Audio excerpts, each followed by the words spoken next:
Hola, ¿qué tal amigos? Bienvenidos a un episodio más de la Biblia bajo los lentes, en este estudio que estamos realizando en el libro de Oseas y que ya estamos comenzando a acabar. Estamos en la fase final del libro de Oseas y hoy día nos toca estudiar de hecho el capítulo 12 de los 14 capítulos que tiene Oseas.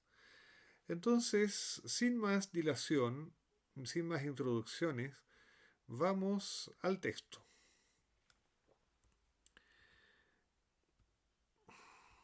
Eso, vamos al texto. El capítulo 12 de Oseas tiene 14 versículos, no es muy largo, y Oseas va a seguir con el tono este de reclamar del libro, del comportamiento del reino del norte, del reino de Israel, y va a de nuevo a enfatizar el pasado, va a recordar el pasado, va a recordar los inicios de esta relación entre Dios y su pueblo. Y en este recuerdo va a ser un apelo a que Israel vuelva a lo que alguna vez fue. Voy a leer desde la Biblia de las Américas y vamos a ir leyendo y comentando como acostumbramos a hacerlo. Dice así entonces el capítulo 12 de Oseas desde el versículo 1. Efraín se alimenta de viento y persigue sin cesar al solano. Multiplica la mentira y la violencia. Hacen además pacto con Asiria y el aceite es llevado a Egipto. Ya. Efraín, ¿no es cierto?, es la tribu principal en el reino del norte, en el reino de Israel. Y Oseas la acusa de alimentarse de viento y de perseguir al solano, es decir, persigue vientos. Ese lenguaje nos recuerda al lenguaje del Eclesiastés, sin duda. ¿Mm? Que todo es vanidad, ¿no es cierto? Y que todo es vanidad y perseguir vientos. Efraín está en una actividad que finalmente no reporta nada. Lo único que lo deja vacío.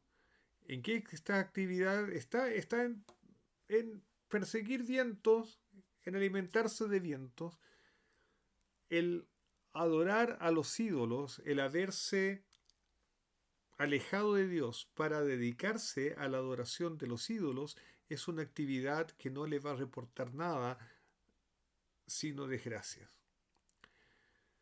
Por lo demás, Efraín es acusado en este versículo de haber multiplicado la mentira y la violencia. La mentira y la violencia no son tanto pecados contra Dios como son pecados contra los demás seres humanos. Es cada uno contra su prójimo. Así es que esto ya nos indica un poco el tono que va a tener este capítulo. Efraín se va a estrellar al desastre no solamente por estar adorando ídolos, sino porque ha multiplicado la mentira y la violencia, es decir, ha tomado el camino completamente contrario a eso de amar al prójimo como a sí mismo. Y además hacen pactos con Asiria, que es su enemigo natural, y el aceite es llevado a Egipto. Lo mejor de Efraín es dedicado a Egipto. Y Asiria y Egipto son los grandes poderes idólatras en aquella época. Entonces Dios ha sido traicionado porque Efraín ha dejado la ética del Dios de Israel y en vez de buscar refugio en el Dios de Israel, trata de buscar refugio en los poderes idólatras de su época. Verso 2. El Señor tiene también contienda con Judá y castigará a Jacob conforme a sus caminos, conforme a sus obras le pagará. Ya, veamos. Eh, Judá no se salva. El problema principal en el libro de Oseas es Israel, el reino del norte. Oseas les está profetizando contra el reino del norte, pero Judá tampoco se salva. Es cierto que la tribu de Judá, el reino del sur, estaba en una mejor condición espiritual. Pero la diferencia era que mientras el reino del norte era un desastre completo, en Judá se conservaba la forma de la religión pura, pero en su vida particular cada cual hacía lo que quería y se trataban muy mal. Era violada también la ética del Dios de Israel. La mayor descripción de todo eso, de la contradicción entre el culto formal y lo que las personas realmente hacían con sus vidas, se encuentra en el capítulo 1 del libro de Isaías. Por favor, revísenlo los que no lo han hecho. Es un capítulo extraordinario. Ahora, uno se pregunta, si Oseas es un profeta que estaba actuando en el reino del norte, ¿por qué habla de Judá? Bueno, existe la sospecha entre los eruditos de que es cierto, Oseas profetizó en el reino del norte, pero cuando el reino del norte fue destruido, sus escritos fueron llevados al sur, al reino de Judá, por refugiados, porque hubo gente que arrancó del reino del norte cuando vio el peligro sirio y se refugió en el sur.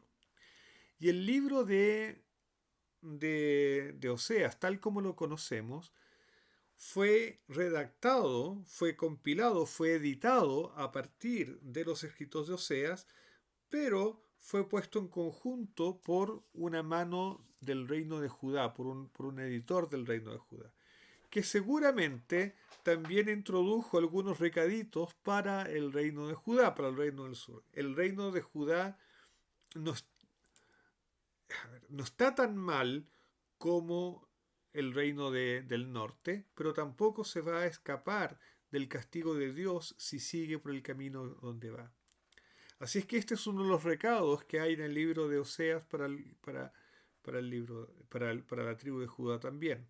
Entonces, lo que va a suceder en este capítulo es que Oseas va a reprender tanto al reino del norte como al reino del sur, y los va a llamar en conjunto Jacob, porque en conjunto son esos, son Jacob, son Israel, son el pueblo escogido de Dios, que en este momento nos está comportando muy bien, en el momento del libro de Oseas. Verso 3. En el vientre tomó a su hermano, está hablando de Jacob, ¿no? El Jacob histórico, el Jacob el patriarca, efectivamente cuando nació estaba agarrando del pie, del talón, estaba agarrando a su hermano Saúl. Entonces, las características de Jacob el patriarca, Dios las va a atribuir al pueblo entero y va a hacer comentarios sobre esas características. Veamos. Entonces, cuando se dice Jacob, Dios está pensando en el patriarca, pero está también pensando en el patriarca como representación del pueblo entero. Entonces, volvamos al verso 3. En el vientre tomó a su hermano por el calcañar, y en su madurez luchó con Dios. Esa es la lucha que hay de Jacob y el ángel, ¿no? En su momento de angustia. Y hay un video en este canal sobre ese episodio, ustedes lo pueden buscar. Sí, luchó con el ángel y prevaleció. Lloró y le pidió su ayuda. En Betel lo encontró y allí él habló con nosotros. Entonces está haciendo referencia aquí Dios a 3 episodios. El episodio del nacimiento de Jacob agarrado del talón de su hermano Esaú. La lucha con el ángel en el momento de angustia de Jacob, y es el momento en que le cambian el nombre. El ángel le cambia el nombre a Jacob, le dice, no, no te llamarás más Jacob, más sí Israel, porque luchaste con Dios y con el hombre y has prevalecido. Entonces, en el texto, el nombre Israel tiene es interpretado como aquel que lucha con Dios. Ahora bien, Israel, lo hemos dicho aquí también, es posible ser entendido de varias maneras. También es posible entenderlo como aquel que es recto con Dios o aquel que tiene comunicación directa con Dios. ¿Mm? Pero aquí está enfatizando la interpretación de aquel que ha luchado con Dios. Y el tercer episodio de la vida de Jacob que, que se, que se menciona aquí es el encuentro de Jacob con Dios en Betel, cuando Jacob tiene el sueño de la escalera por la que suben y bajan ángeles. Ese es, y en ese momento Dios le da la promesa de la bendición a Jacob.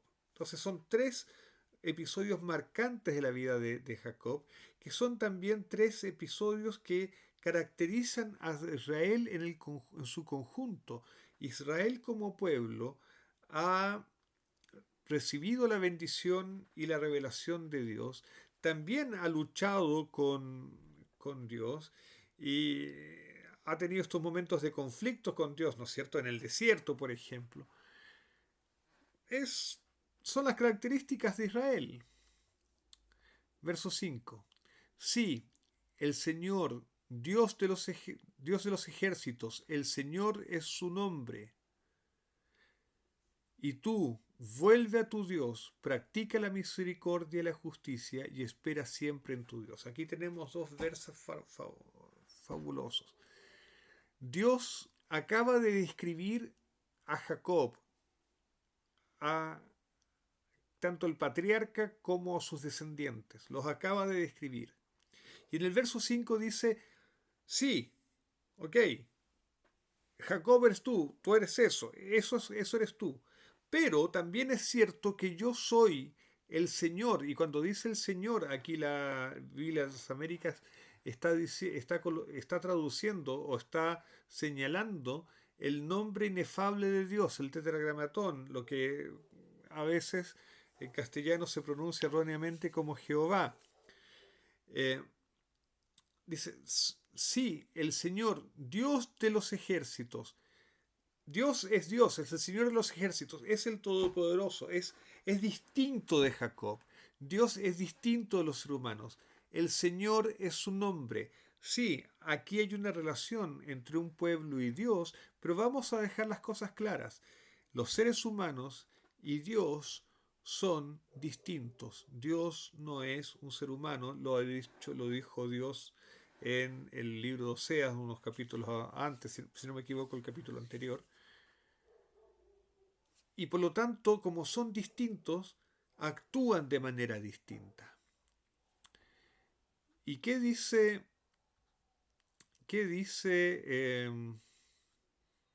el, eh, el verso 6? Dice, y tú, vuelve a tu Dios. Es decir, justamente porque Dios no es un ser humano, y justamente porque Dios es Dios, y es el soberano de todos, y es el rey que puede hacer su voluntad, Él tiene la capacidad de perdonar. ¿Y qué es lo que le pide a su pueblo para que reciba el perdón? Que vuelva, que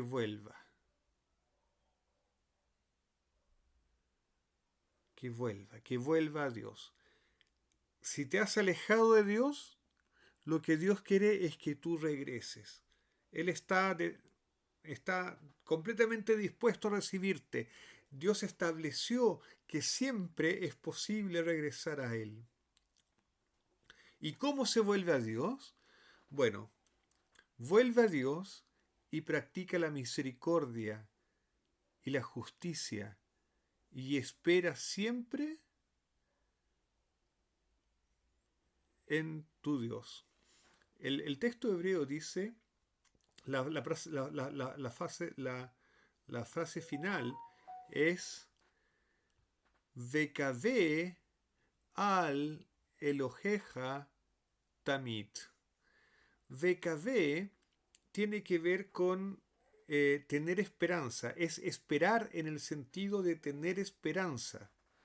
De hecho, el himno nacional de Israel se llama Atikva, y Atikva, bien, o sea, ese A es el artículo, y Tikva viene de la misma raíz que el verbo kavé, es esperar, tener esperanza.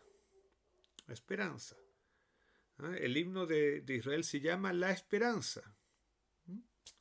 Entonces de hecho la Reina Valera creo que lo traduce de una manera más que enfatiza más esa parte, ¿no? Dice, tú pues vuélvete a tu Dios, guarda misericordia y juicio, y en tu Dios confía siempre, ten esperanza en tu Dios. Dios no va a defraudar. Dios ha prometido, Dios va a cumplir. Pero ¿qué es lo que quiere Dios de nosotros? Que practiquemos misericordia y justicia. En este verso, misericordia es la traducción de Gesed. Gesed efectivamente significa misericordia, pero tiene el matiz también de amar, es esa actitud que viene del amor. Eh, eh, Obras que vienen de Gesed, es decir, acciones que provienen del Gesed, son acciones que provienen del amor hacia alguien, de que tú te interesas por alguien. Entonces, lo que Dios quiere es que nosotros nos interesemos por las demás personas, que las amemos, que las hagamos el bien, que tengamos misericordia finalmente. Y la palabra traducida por justicia es la palabra mishfat, viene de mishpat, que es de mishpatá, que es la justicia de acuerdo a las leyes, a los decretos. Es decir, haz aquello que corresponde al orden establecido por Dios. Dios quiere que hagas el bien. Te ha ordenado, cumple eso, te ha ordenado hacer el bien, cumple eso. Haz justicia, ¿no? Haz justicia. Compórtate de acuerdo a las leyes de Dios.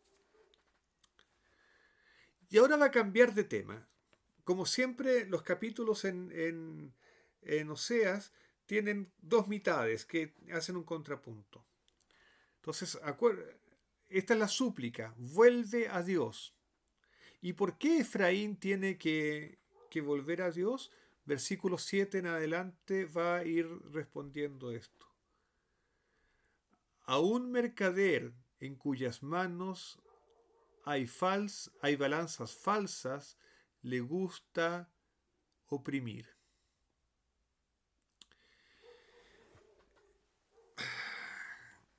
¿Se acuerdan lo que dijo Dios de Efraín en el versículo 1? Que ha multiplicado la mentira y la violencia. El problema de Efraín es que engaña, tiene balanzas falsas y le gusta oprimir. Oprimir en el sentido del rico oprimiendo al pobre, no ha hecho justicia social. Y engaña, saca a tratar provecho con engaño. Dentro de Efraín hay mentira y hay violencia. Verso 8. Y Efraín ha dicho, ciertamente me he enriquecido, he adquirido riquezas para mí, en todos mis trabajos no hallarán en mí iniquidad alguna que sea pecado. Es decir, yo he tenido mis ganancias, ok, tengo balanzas falsas, pero ¿qué problema hay en eso? Yo no he pecado, he conseguido lo que es mío como he podido.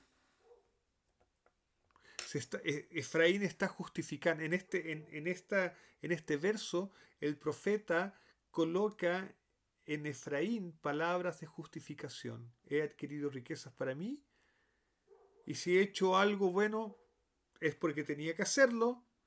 He conseguido mi objetivo, que era enriquecerme. Por supuesto, eso no pasa hoy en día. Nadie anda justificando nada por el solo hecho de haber conseguido riqueza, ni nadie piensa que eh, todo es válido con, con el objetivo de adquirir prosperidad material, ¿no es cierto? Eso no pasa en nuestra sociedad. ¿O sí? Verso 9. Pero yo he sido el Señor tu Dios desde la tierra de Egipto. De nuevo te haré habitar en tiendas. Fíjense que esto es importante. De nuevo te haré habitar en tiendas. El habitar en tiendas contrasta con he adquirido riquezas para mí.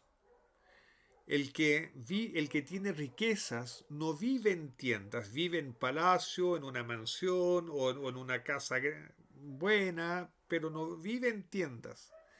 Entonces el Señor en el versículo 9 dice, pero yo he sido el Señor desde la tierra de Egipto, de nuevo te haré habitar en tiendas, o sea, de nuevo te voy a llevar a la condición de tu origen, cuando no tenías riqueza, y vamos, te voy a hacer volver a tu condición de origen para que recuerdes quién eres.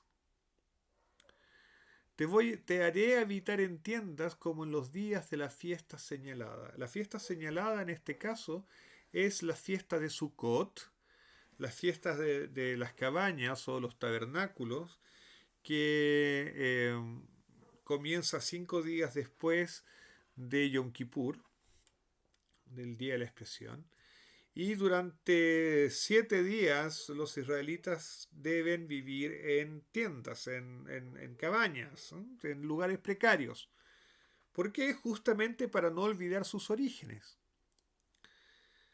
Y, ok, si ellos no aprendieron eso con las fiestas que Dios les daba, que como pedagogía, bueno, los va a tener que hacer vivir en tiendas de verdad, en el exilio. ¿Okay? Verso 10. También he hablado de los profetas y multipliqué las visiones, y por medio de los profetas hablé en parábolas. Dios dio profecía. Efraín no tiene excusa. El reino del norte no tiene excusa.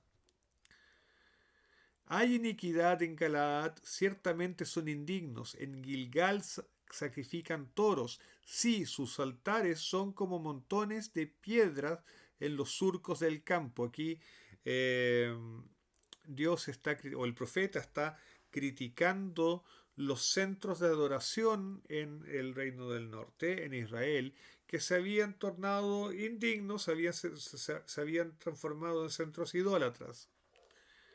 Versículo 12. Mas Jacob huyó a la tierra de Aram. Esto está haciendo referencia de nuevo al patriarca, que cuando engañó a Esaú, su hermano, tuvo que salir corriendo a Aram, al oriente, a Mesopotamia. E Israel sirvió por una mujer, y por una mujer cuidó rebaños. Eso tiene que ver con que en Aram Jacob tuvo que servir a su tío Labán para como compensación para casarse con la hija de Labán, ¿no? O sea, de hecho se terminó casando con las dos hijas, con Lea y con Raquel. Él amaba a Raquel, pero también tuvo que casarse con Lea. En fin, ustedes conocen la historia. Versículo 13. Por un profeta el Señor hizo subir a Israel de Egipto, y por un profeta fue guardado. 14. Efraín le ha irritado amargamente, por eso su Señor dejará sobre él su culpa de sangre y le devolverá su oprobio. Y termina el capítulo. Y contrariamente a lo que sucede con la mayor parte de los capítulos de este libro, el capítulo termina con un sentimiento de angustia. Todos los otros capítulos terminaban con esperanza.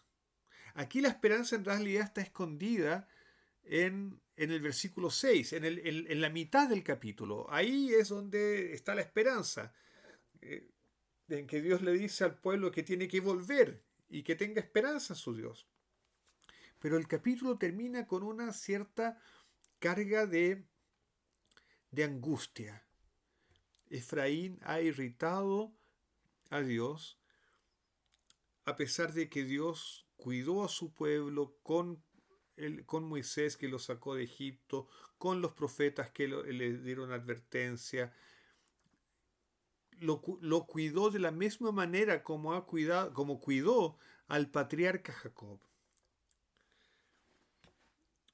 Pero Efraín ha rechazado todos esos cuidados, no los ha apreciado, no ha apreciado la bondad de Dios hacia él.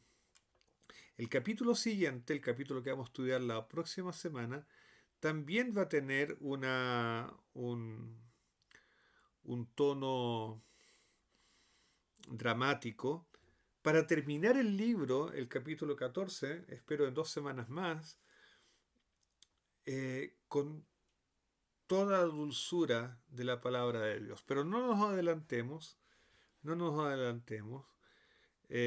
quedémonos mientras tanto en el final del capítulo 12, con este tono de angustia, pero con una reflexión que yo creo que puede ser útil. ¿Cuántas veces nos olvidamos de apreciar los cuidados y las bondades de Dios, las bondades cotidianas, los milagros cotidianos? En la liturgia judía, en el culto de la mañana, una de las primeras cosas que se hace es bendecir a Dios por los milagros cotidianos, que van desde el hecho de que despertamos, desde el hecho de que se nos devuelve la movilidad, de que podemos abrir nuestros ojos y ver, de que Dios nos permite vestirnos, los milagros cotidianos, todas esas cosas que ocurren todos los días, casi en modo automático y que por lo tanto no apreciamos. Y sin embargo, en la liturgia de la mañana se nos invita a reconocerlos como acciones extraordinarias, como acciones que no están garantizadas. Y es necesario hacerlo, porque si no corremos el riesgo de caer en el problema de Efraín, del reino del norte, de no apreciar las bendiciones de Dios y por lo tanto no apreciar a Dios mismo y en consecuencia partir por otros caminos que conducen a nuestra propia desgracia solamente. Así es que, bueno, los dejo con ese pensamiento. Un poco triste, pero bueno, ya van a venir momentos mejores. La vida está hecha de momentos gran, de gran potencia espiritual y también está hecha de momentos de mayor recogimiento, de mayor reflexión, un poquito más lúgubre, pero necesaria para seguir creciendo. Así es que los dejo con esa reflexión, deseándoles que tengan un muy, muy lindo Shabbat, que sea un momento de agradecerle a Dios y sea un momento de encuentro con Dios, el Dios que hace todo por nosotros. Así es que nos vemos en otro video, en otro episodio de la Biblia bajo los lentes. Chao, Shalom. Y Shabbat Shalom.